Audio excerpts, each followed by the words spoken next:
The best thing I can do, I've had 2,500 conversations about how to microdose a mushroom. So I'm that guy, practical experience, direct relationships with people who microdose. I've hand sold half of my products that we've sold over these last couple of years. So that's my sweet spot. That's my expertise, like how to approach microdosing. All the science indicates that psychedelics, mushroom, psilocybin, is not only non-addictive, but it's anti-addictive. It wires the brain in a way that you become less addictive. Now, I live in Texas where social alcoholism is out of control. And I have to tell you, Oh yeah. I've had, yeah, I mean, some of the football dads, they'll put margaritas at a Thursday practice in the Gatorade pitcher and they'll, thing that they'll be dispensing. So I have found since day one a demonstrative reduction in alcohol consumption amongst my friends and peers and people my age. Like, they just can't believe it. I mean, I remember hooking a chef up with some product early on. This is when I was living in Northern California. And he was like his cuisine was amazing. He was a hard driving San Francisco chef. He had a restaurant in Santa Rosa, and he cooked hard. His food had perspective. It was delicious. It was kind of Southern home style cooking with Northern California ingredients.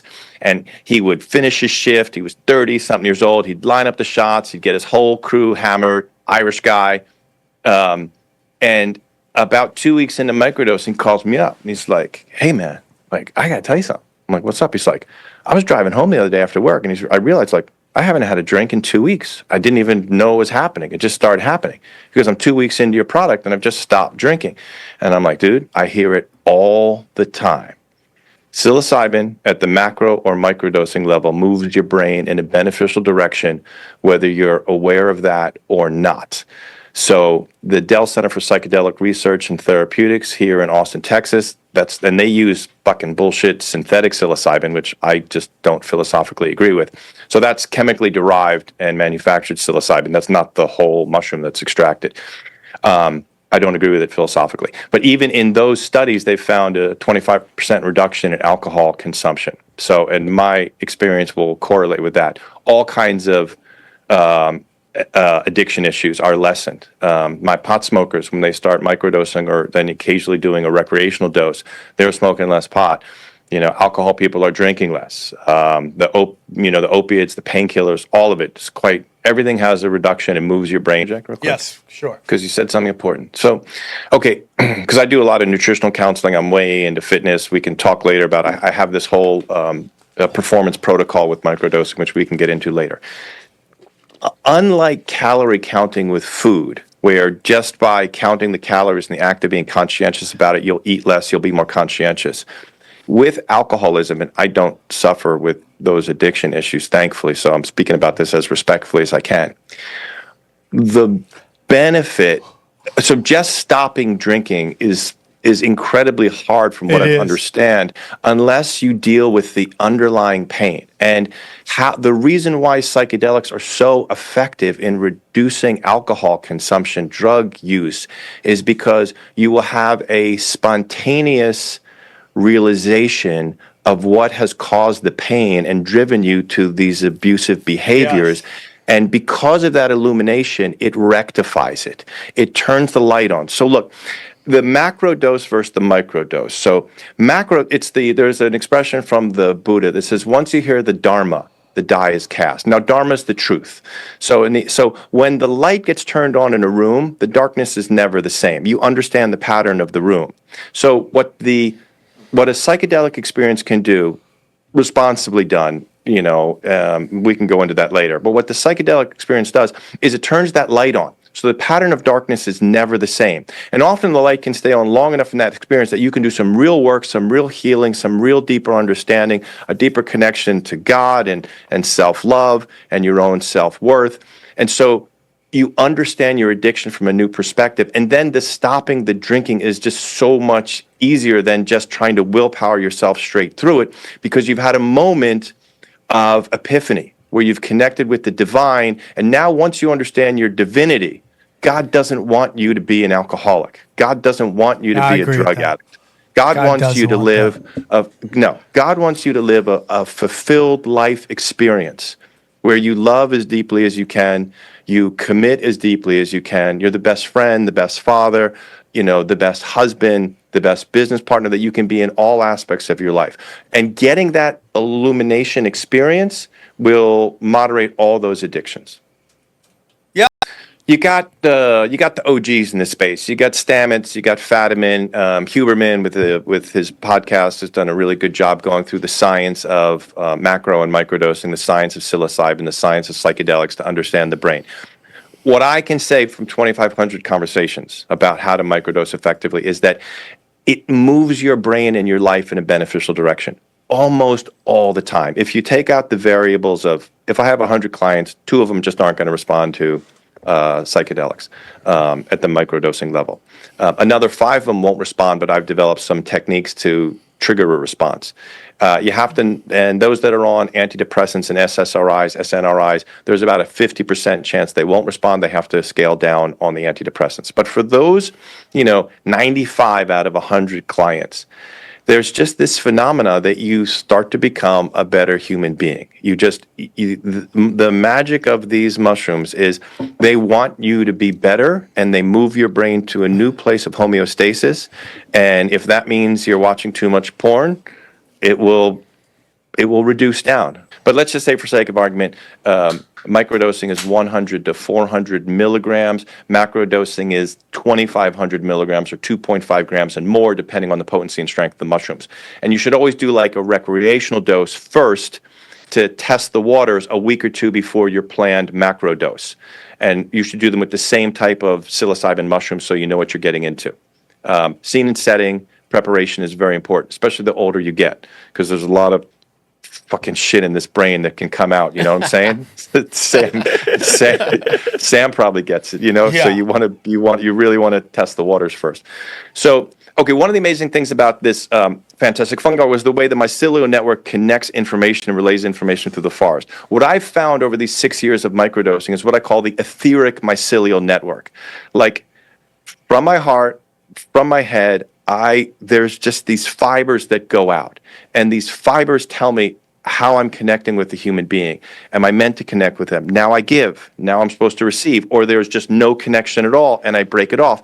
It also informs me energetically on every action I'm taking in my life. So if my wife's out of town and I'm fucking horny as hell, and the temptation's there, I'll grab the phone, and the mycelial etheric network just says, "Don't do it, man. Just wait till she's back. It'll be even better." Dude. Now, here's the difference between cannabis and psilocybin. Okay. Cannabis is disassociative. So you do not connect as well and easily with people and the world around you. I find with weed, I get very subtextual. I wonder what he's thinking, how I'm thinking, what he's thinking, how I'm thinking about him. And at 54, I'm like, oh, fucking shit, man. This is just boring. Like, I don't want to have to think that deep right now. I just want to relax. So weed is disassociative, and you're 100% correct to be concerned about that, because we're engaged in our phones. We're losing our kids to... I went to the chiropractor yesterday with my son, and my son's curve of his neck is flat. Now, my son's like a big, he's 13, he's 6 foot. He's 190. Yeah, he's 195. He hits like a beast. That's a like 300 right there. He's an athlete, he's a big, strong athlete, but the curvature of his neck is not banana curved like it should be. It's flattened out. And the chiropractor was going over the x-rays. He goes, yeah, it's a new phenomenon. It's because of this. All the kids with their cell phones. Oh, and wow.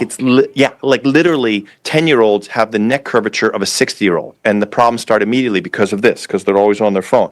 So this whole thing with weed further increasing this disassociation that we have with our world, with ourselves, with our peers, this great, what makes us human is human-to-human interaction. And so, yes, with weed, I'm very concerned about that. I think weed should use specifically at certain times when it's okay to be a little more disassociative, At nighttime, you want to tune it down, get in the couch, laugh, fall asleep, great. But to fool yourself, to think that you're going to use weed to initiate behavior and be associative, I think you're mostly fooling yourself. And I know you can make an argument about indica and sativa and so forth, but I fundamentally agree with you. Macrodosing, microdosing, recreational dosing is associative. You're much more inclined to connect authentically with yourself and the world around you. So the inflection is is less neurotic and inward, and more loving and connected and outward. So it's an associative experience when done at the recreational level. I feel that, like, again, in recovery, I'm seeing people coming in, and they're coming in on weed, and they're just like almost tweaked out. Because that's the crackification of weed. The extraction process of weed. And once so look, when you have flower, even if it's very potent in THC, almost kind of unnaturally, like, nuked up indoor weed that's 30% plus THC, you still have the entourage effect of all the other terpenes, cannabinoids, and chemicals that are in the weed that give you a full spectrum effect when you're smoking flower. When you're smoking like a live rosin extract, where they press the fresh frozen flower and they extract it, crazy. you're at 60% THC, but you still have the entourage effect of all the other terpenes and cannabinoids. When you're extracting it through a chemicalized extraction process, you're just dealing with straight up THC, and that's the crackification of weed that I just do not agree with. And I'm considered the old school. I'm considered those. I still like. I mean, if I smoke weed, I like the actual weed. These new kids, Yes. They want the vape head. They want the stizzies. They want that. They don't want. They think old school. Like, I don't want, because they also don't want to smell like weed. The smell like weed is not like a cool thing. For like the young kids. Yeah, they have the little vape pen. It goes everywhere. They can hit it in school. They can hit it everywhere. But like you said, it's literally 60, 70%. It's a lot. It's 85 plus. Yeah. The live in rosin school? Pens. Yeah. The live rosin pens are going to be around 50 to 60. When you have the traditional vape pens, depending on what the cut is on them, these days, because they send them out for testing, they're all 80% THC plus, which is much too much. When you said you had philosophical objections to synthetic psychedelics, can you explain those a bit? Is it something more esoteric, like what he was just talking about, how it's kind of apart from God, or is there something chemical actually that concerns you? Well, I mean, LSD and MDMA were always they were synthetic from their onset and origin, So they're kind of in a separate category. But why then I would extend the question to ask if you take issue with those as well. Then no, not as much, because their origin was laboratory derived from the onset. With psilocybin, I do not like single molecule extraction. One, because you lose the whole entourage effect of all the other alkaloids and chemicals that are in this plant, in this fruit that God put here, this fungi that God, I believe, put here so we can have insights that connect us more to the divine and help us live a happier, more fully realized life. Single molecule extraction is all about corporate monopolization, because once you make a single molecule extraction, it's intellectual property, and you can monetize it. Of course. And you can commodify it in monopolistic ways. That they fuck everything up. And, the whole thing with the psychedelics world, and even the kind of old school psychedelic guys really trying to get in with the FDA and pharmaceutical industry. It's just amazing to me that literally the most satanic business organization in the history of mankind, who's fucked everything up, is suddenly going to do right in this one category. Yeah. I mean, you're fooling yourselves. You're out of your mind. So that's particularly why I'm opposed to synthetic psilocybin, because one, I think it's an affront to nature, an affront to God, and the ritual that one should go through in preparing these mushrooms and kind of learning about them and how to use them. And I don't like how it moves so naturally into the corporate space and the IP and intellectual property and patentable space. Would you were talking about synthetic psilocybin, would you consider like all the shroom gummies they be coming up with, and I see I got shroom gummies and all, like, are those all synthetic, or is that an extract? How would I know which one is which? I mean, basically, you just gotta like sniff around on the internet, and it kind of goes like along with how much you're gonna spend. Like, if you're gonna pick up a mushroom chocolate bar for $15 or $20, like, there's a really good chance it's either synthetic psilocybin or it's THC oil, because THC oil, once it hits the liver, processes much more like a psychedelic.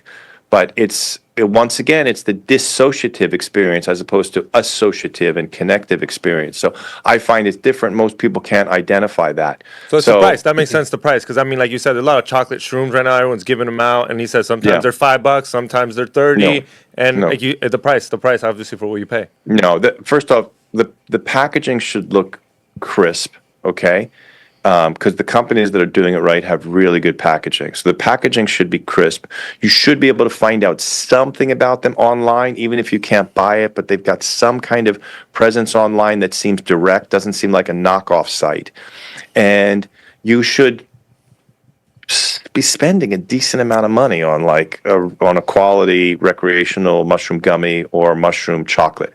Now, the gummies are much more likely to have synthetic psilocybin. Because you can get more psilocybin in there. There's only so much crushed up mushroom you can get in a gummy. So if you ever see a gummy that's probably over 200 to maybe 250 milligrams of psilocybin, it's almost assuredly a synthetic psilocybin. Because it's a question of volume, you know? So, and then it's going to be a question of flavor. So most supplement capsules are 500 milligrams. So you got a picture in a small, quarter inch or half inch by half inch gummy, you've got half a supplement capsule's worth of ground up mushroom in there. Like that's really going to affect the flavor and the taste and so forth. It'll be particular. So, it's a harder thing to kind of figure out unless you have some experience and you kind of do a little bit of research. So, and then I want to get back into some of your points you wanted to talk about here. But my last question on this is, so, we study the history of the CIA on culture. We've talked about this before on the show, basically about how Haight-Ashbury was just a giant laboratory for the CIA through crystal meth and through acid.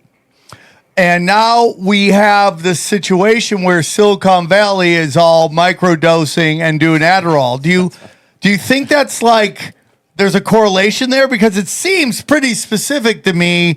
And what are your thoughts on that? So, look, I'm very aware of that. I've been watching your podcast and podcasts like it, and Rogan really goes deeply into the whole psychedelics and the convoluted history with the CIA and MK Ultra and all these other secret projects that have been run. So I find it kind of very, very disconcerting.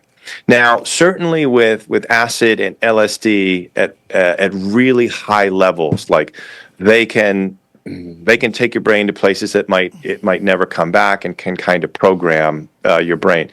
Psilocybin, from the psyop standpoint, it's not as effective a tool for them.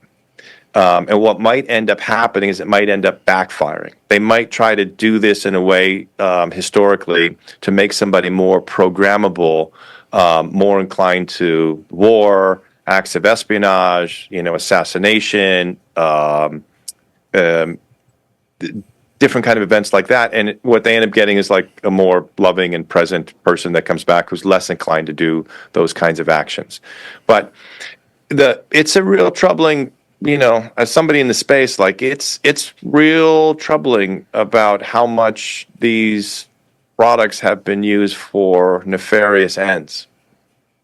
Yeah. Yeah. And, again, the difference between, let's say, acid and shrooms, I know you kind of talked about that, but I don't know why, but I just feel like they have two different effects. Yeah, I would say that for sure. And in terms of look, I honestly don't know many people who work in Silicon Valley and are using, microdosing to kind of supercharge themselves. I know some type A stockbrokers who've been on Adderall for years and on 3 days on Brainsupreme or a similar product, they stop using Adderall and they become nicer human beings. James Fadiman, Dr. James Fadiman, who's got extensive work, all kinds of podcasts and interviews on YouTube and Spotify, you can really learn a lot. The general consensus seems to be that with psilocybin on the macro and micro level, that despite whatever the original intention was who was providing the psilocybin, why they're providing it. The ultimate outcome is that it tends to make you a healthier and happier and more productive human being. So, if some fucking asshole, Satanist in Silicon Valley is taking it to kind of deepen their connection with the demonic and be more effective, I don't know. I mean, hopefully, I would say that the wonders of these mushrooms is that it would work to the opposite effect. Yeah, and I feel ultimately that make them what a would better happen. human being. I totally But feel that it's- would happen. Like, Okay. So let's explain the ground rules. Let's give an understanding of what a heroic dose, a macro dose, or a therapeutic dose is, and then in relationship to that, what a microdose is. So historically, back in college, whatever, if you ever trip balls, that the historic heroic dose was 5 grams, which correlates to 5,000 milligrams. So if we still use that as the standard bearer for a really deep trip, microdosing happens at the 10% category of that and below. Classically, microdosing is 100 to 400 milligrams. So it's less than 10%. Originally, the term subperceptible was coined by Fadiman, but even he recognizes that's incorrect. What you're really going for is perceptible, non-intoxicating, non-hallucinatory. But you do want to perceive some increase in efficacy in your life, some demonstrative benefit. It could be really subtle, 5, 10%. It could even be, I got to kind of think about it, but yeah, I had a better day. Like I had you want to notice a benefit for it. And that is a process. So what I instruct all my clients is, look, you want to, especially if you're newer and you have any concern, you want to limp into the process and make it as comfortable as you can, and treat it as a supplement at first. And essentially, what microdosing is, it's an expensive supplement that works. Like, look, I have functional MDs in my world, integrative doctors, integrative MDs. I spend a fuck ton of money over the course of a year on supplements, okay? And my thing with supplements is, I hope they work, I think they work, everybody else got sick, I didn't get sick. For my age, I'm doing pretty well, but I don't really know they're working. But you put 100 or 200 milligrams of psilocybin into your supplement, you're like, oh shit, okay, I know what I'm paying for. Like, it's working. So that's really like what you're going for. So I tell most people to start with this supplement protocol of 5 days on and 2 days off. And do your first day with whatever product you're using or you find. Start at 100 milligrams, which is the lower end of a microdose. And you will scale upwards until you, over the course of a couple days, you'll scale upwards until you kind of hit what's that sweet spot where you're like, oh, I feel something different, And now what the feeling is kind of correlates. I have this theory that I call bent versus broken. So all right. we're all a little bit bent. If you're a highly productive or pretty well productive adult functioning in the world, raising a family, raising kids, at a job, whatever it may be, you're functioning. We've all got some bends. Parents got divorced. There was some trauma, but I'm fundamentally doing okay and surviving in the world. That kind of bent group, what you're looking for in microdosing is like a 5 to maybe a 20% bump in efficacy, performance, libido, cognition, energy for workouts, that you want to notice some kind of demonstrative benefit in your life. My clients who are on the broken side, like my vets with some major PTSD, they saw some serious shit go down in Fallujah, people who grew up with like real trauma, deaths in their families, addiction issues, barely making it, the kind of broken crew. They'll often tell me that they're 40, 50, 60, 70% better. I've had multiple accounts of some veterans who experienced terrible night terrors, where in their sleep they'll attack their spouse, once every couple of months. Like, they stop with the night terrors immediately. They're sleeping through the night. They stop with suicide ideation. Just their overall ability to function in the world has increased so much better. So what you're going for, and the kind of the magic of these mushrooms, pardon the pun, is that they'll kind of meet you at the level of your need. So if you're suicidal, they might help straighten you out so you're no longer suicidal. I've seen it a bunch.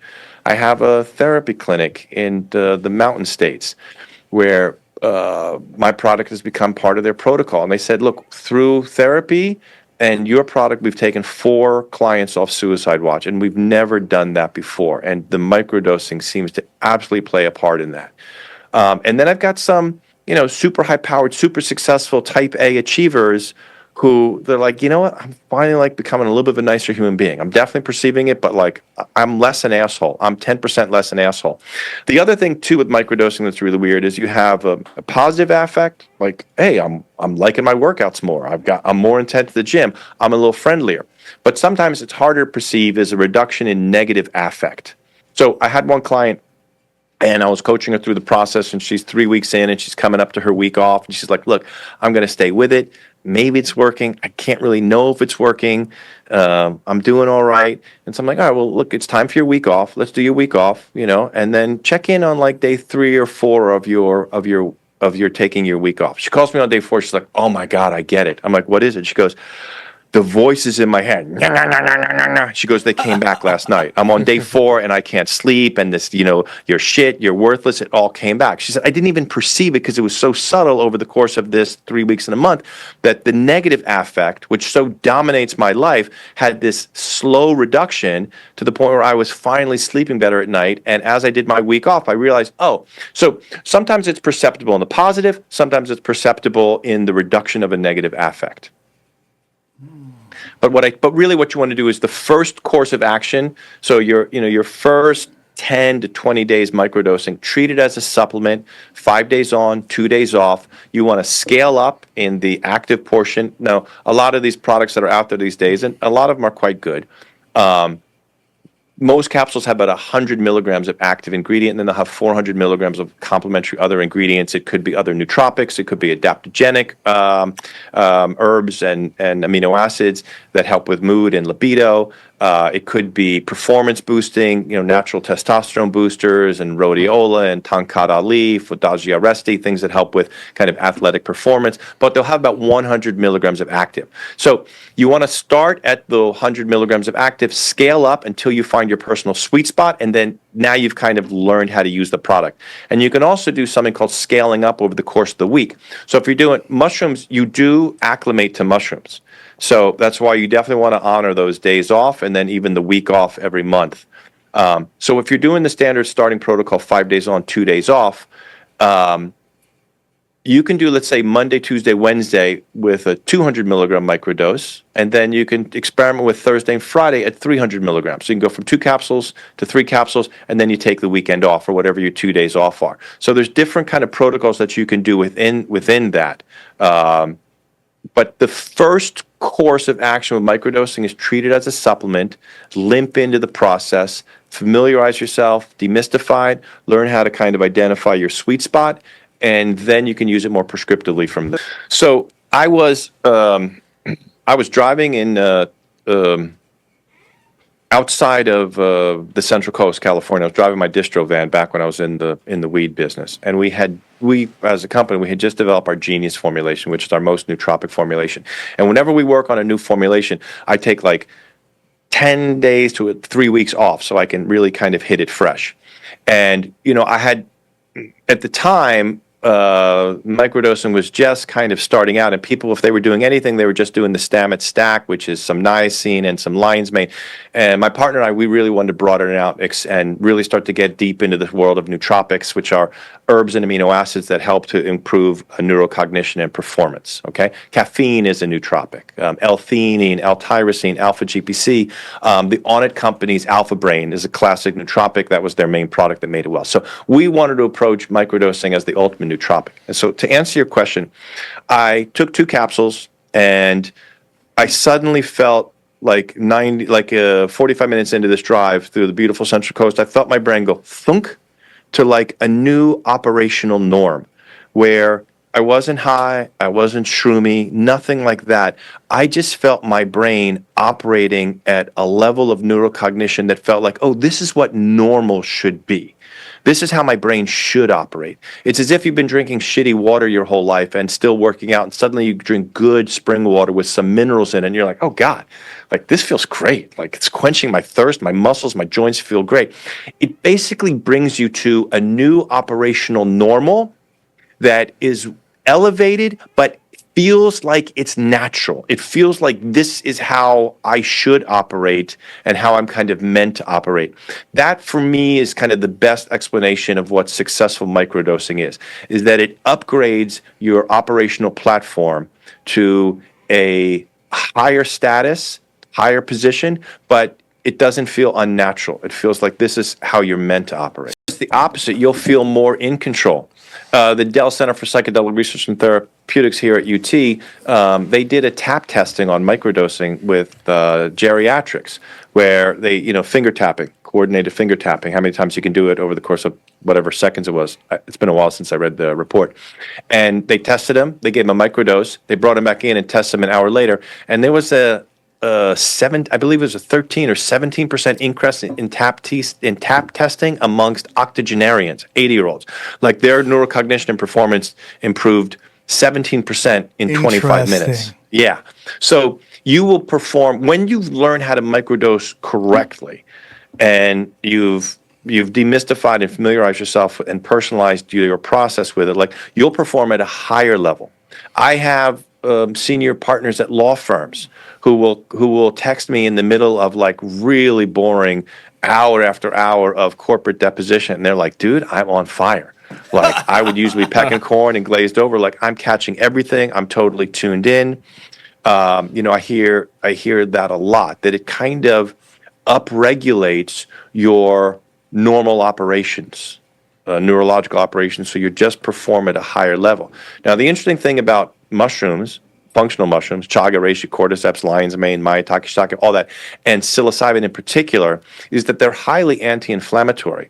And they're anti-inflammatory for the brain. Now, inflammation is a very big deal. You listen to the health podcast, you hear about this. But there's inflammation in your brain.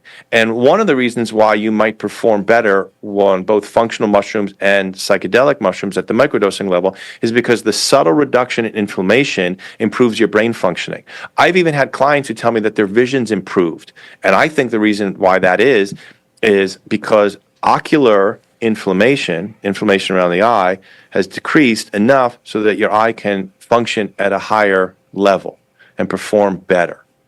So the fundamental response that I get about what you should expect in microdosing is it upregulates your operating system. So you just perform at a slightly higher level. Somewhere going to be between 5 and 20% is the norm. We do have some outliers, trauma-based, who it's a revelation for them. Can I ask you really quickly? You touched on it briefly there when you addressed the anti-inflammatory properties of mushrooms, but I'm curious now. What is actually the pharmacology of the mic? Because we know pretty well how psychedelics work at what we would call recreational doses, I guess. But is it researched as much what's going on in the brain with respect to microdosing? Do we know much about that? I mean, no. Most of it is the most extensive thing is Fadiman has Dr. James Fadiman has an app, microdose.me, where he's collected like 50,000 testimonials of microdosing and what it's doing.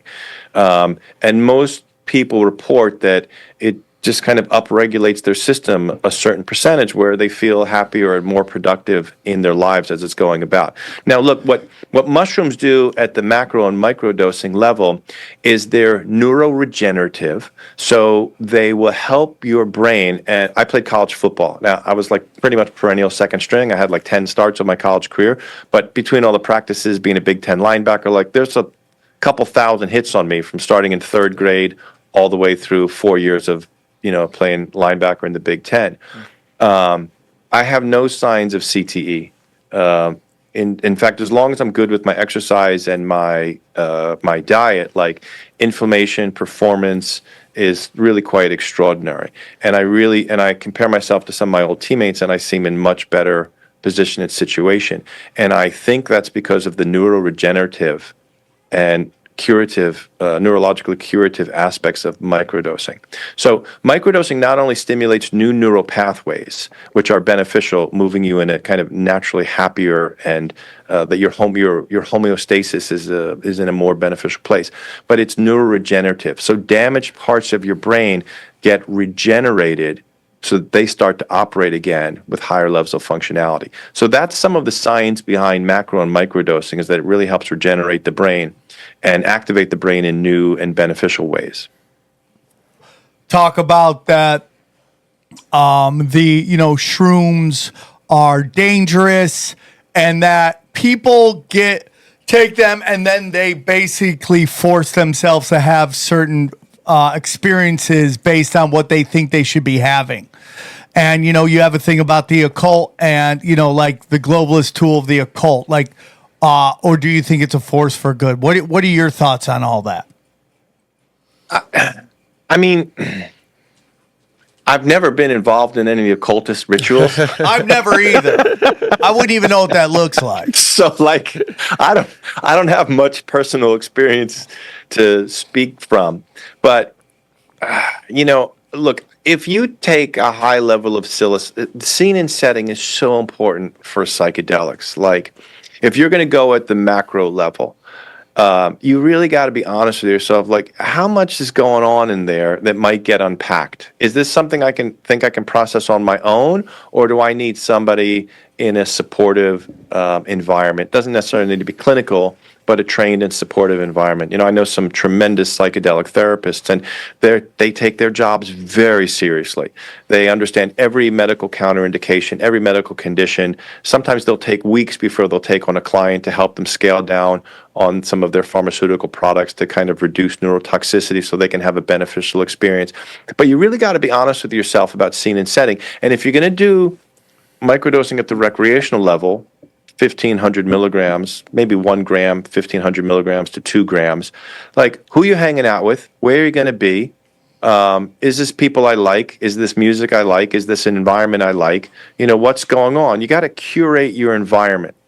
And a lot of people, myself included, have taken a recreational level dose, and you suddenly find yourself like, oh God, I don't like the vibe here. And I become acutely aware that I don't like the vibe, and I change my environment, or I check it out and go home immediately.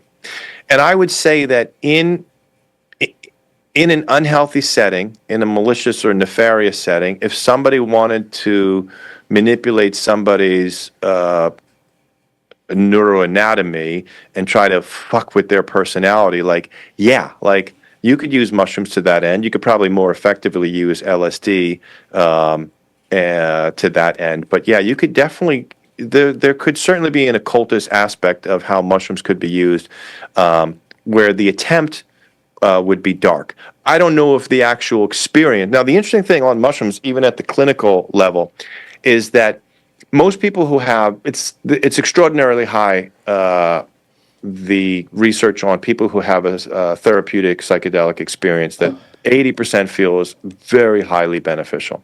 And even the small majority who feel in a clinical setting, like at Johns Hopkins and so forth, where they're studying this, where it wasn't a beneficial, where they didn't enjoy the experience, within 6 months, when they reflect back on it, they said, oh, but it was ultimately illuminating and it was beneficial for my life. I didn't enjoy it, but it was beneficial. The vast majority enjoyed it and it was beneficial. A small minority didn't enjoy it, but it was beneficial. So in terms of its potentiality for being abused, yeah, for sure. I'd probably say if people are going to do that, it's a lot easier to slip in LSD into, somebody's water or drink or something like that, or to manipulate with that, than it would be to use psilocybin. But, it's my bigger concern is with scene and setting as these things start to get used recreationally, that people just kind of think about who they're hanging out with, what they're going to be doing, to make sure they have an enjoyable and beneficial experience. That's crazy, dude. I love it. So again, I've said this before on this show. A big moment in my life is I took tinfoilhat was just starting. I had Off the Grid. Ryan was my co-host, and somehow he convinced a big Joey Diaz fan to give me chocolate shrooms, and I took them and I ate them, and it was a big moment in my life. And I came to hear something that changed my life, and I heard a voice very specifically say, "You're okay. You're exactly where you need to be," and which would later on in my recovery become my basically how I live my life, which is surrender and acceptance, right? Surrender to the moment, accept where you are, And like, it's a big reason why, like, I've really stopped caring about, like, am I getting booked here? Am I getting booked there? None of that stuff really bothers me anymore. The state of comedy doesn't bother me anymore. Like, all that stuff. Like, it really, that night was like a giant change in my life. Isn't it fascinating that, I mean, Sam, you probably had 1,000 people tell you before that experience, hey man, you're okay, you're going to be all right. But like, you didn't really believe it. But somehow in this altered state, something comes into your awareness or consciousness that says the same thing you've heard 1,000 times, but now you believe it. Its implications are personal and profound for you and life-changing. And, despite like maybe people and organizations who try to use these things in an unhealthy way, my feeling is like that's the ultimate takeaway, is that somehow the good that these plant medicines are meant to reveal, regardless of the circumstances that they're brought to us, will reveal some good. Let's say I'm trying to sober up and I'm alcoholic. How do I start the process? Do I go macro? Do I need a coach? Can I go on my own? Because I mean, So if somebody, okay, so in my opinion, if somebody's had like a real drug or alcohol problem, like, yeah, you should look to have a coach for the macro experience, certainly. Like a microdose, like literally, like, you could talk to me or a guy like me for 10 minutes and say, hey man, it's not that big a deal. It's a supplement. Start with 1, go to 2. Once you kind of feel it, that's where you level off. Maybe you do days 1, 2, and 3 on 2, and days 3 and 4, and days 4 and 5. It's pretty simple. It's basically like a vitamin coach, a supplement coach. But if you want to go deep and do some healing, and there's some heavy duty shit that might get unpacked, like having somebody there that just knows the territory, that's sober, but kind of understands how to operate the machinery in such a way at that level, like, yes, I would certainly recommend that. And I like how you said someone sober there, because usually 2 or 3 friends want to do a crazy dosage because they want to open up, and you need someone sober. You end up wanting to drive somewhere. Yeah. But look, it depends. So look, if you had if you've got 2 or 3 friends and they're pretty happy, they're pretty well adjusted, and and you're going to go do 3 grams together, and you're in the wilderness, like, okay, like there's a certain level of risk to it. It's far less than if you drank 10 beers, but there's still a certain level of risk to it. But if one of those friends had attempted suicide, like, you definitely want a coach there. You know what I mean? Yeah. So it's all about scene and setting, and there's no one hard answer. Like my first experience doing mushrooms, I was 19 years old. I was with my brother. He's about 4.5 years older. We were on spring break. I was in Key West, Florida. This was 1990, so Key West was really funky. He had a big bag of mushrooms. We had no fucking idea. We didn't have a gram scale or anything. We just, we were at a cafe at 9 a.m. We popped them in a whole bunch of hot water with some chamomile bags and threw in some honey, and we drank this tea, and then we chewed up the mushrooms, and we rented these cruiser bikes, and we were riding all around. Like, it was amazing. Like, it was amazing. It was the best time I ever had with my brother, ever. Complete bonding experience. We go to this area at the beach in Key West, and it's like sparsely southern palms, rocky beach, open, then leads to the beach, and there's a bathroom there. I'm holding these 2 cruiser bikes. My brother goes into the bathroom, and then out of nowhere pops this Vietnam veteran. Now, I'm 19 at the time. He's 38. I never forgot this experience. And he was disheveled, but not threatening. He was sweet. Plus, I was 240 pounds at the time. I was a monster. So, and I'm totally tripping. And he starts telling me, yeah, like ever since Vietnam, I have to live outside. I got to live outdoors. And he goes on to explain to me that he was a prisoner of war and he was kept in a mud container pen up to his neck for 6 months like this. And all his other peers died. And ever since then, he's got to be outside and he's got to be free. And in the altered state that I was in, that story, I realized to me, I'm 19, he's 38. He's twice my age. He had an experience when he was my age that now he's had twice the life and he's still never recovered from. Whoa. It was so profound about this psychological fragility that we have, and violence and the implications of violence that, I had been recruited by West Point and the Naval Academy and all these other kinds of schools at the time, and I was like maybe thinking military. I ended up blowing my shoulder out, so I couldn't go to those schools. It's another story. But it changed my life forever. about the fragility of our psychological space, how our actions and choices can have these profound consequences that we could live the rest of our lives and never recover from.